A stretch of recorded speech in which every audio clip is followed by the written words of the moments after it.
In the preliminary results of the 2022 census, Belize demonstrated a steady decline in the population due to the dwindling birth rate.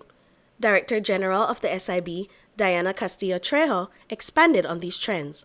And what we can see here from the population series that has been revised for 2011 to 2021 is that one, our population has been growing at a slower rate than was previously estimated. We also see that the rate of growth for our population has been decelerating. We grow by less and less every year, and this is due in large part to declining fertility rates. The data also revealed a decline in the number of people married across the country. We also see some slight shifts with respect to marital status. So the number of, or the percent of our population that reported that they had never been married for 2022, both males and females, was somewhere around 60%. For males, it was over 62%. For females, it was over 59%.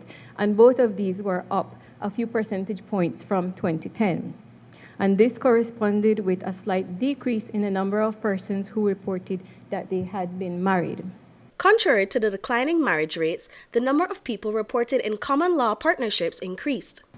Similarly, when we look at union status, there is a shift, a slight shift away from being married, living with a spouse, to common law living arrangements. So there's a decrease in both males and females in the percent of the population that reported that they were married and currently living with their spouse.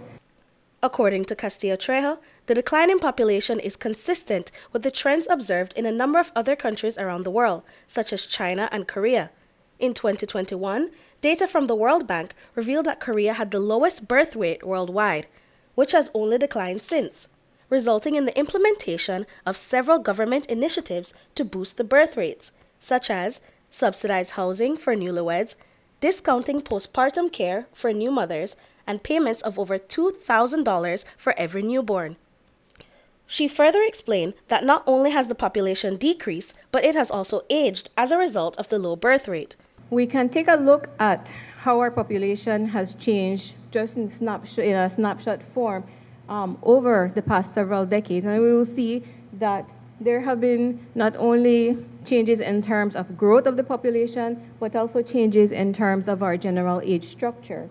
So you'll see over time that the very base of our pyramid, which indicates, our younger population, has been steadily widening right up until 2010, which was the first census in which we observed that our very base, our children aged 0 to 4 years old, was actually narrower relative to the age groups just above it.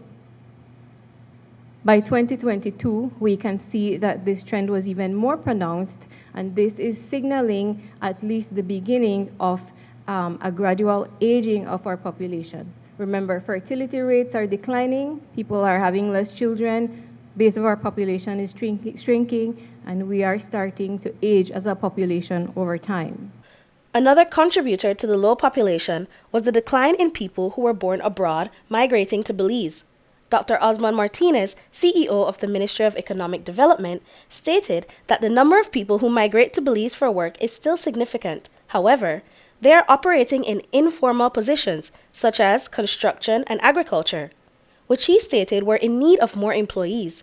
As a result, the question was posed to the CEO about whether or not the borders should be open to these workers. I don't think that we need to open the borders. I think there needs to be, and the Ministry of Labor is working on the work permit, no? But we have to be clear, and it is visible that there is still a lot of crime in Central America, criminals in Central, gang members. So it is important that who comes to Belize is well screened, and that all the background is done and all the due diligence that needs to do by our security department is being done. And so I don't think it needs to open the border, but yes, we need to improve, especially for the private sector and new investors that are coming into Belize. It's important to enable that environment where visas can be issued on a more timely manner and the work permit. And I am happy to say, that the Ministry of Labor have and is working continuously to improve that system. Britney Gordon for News 5.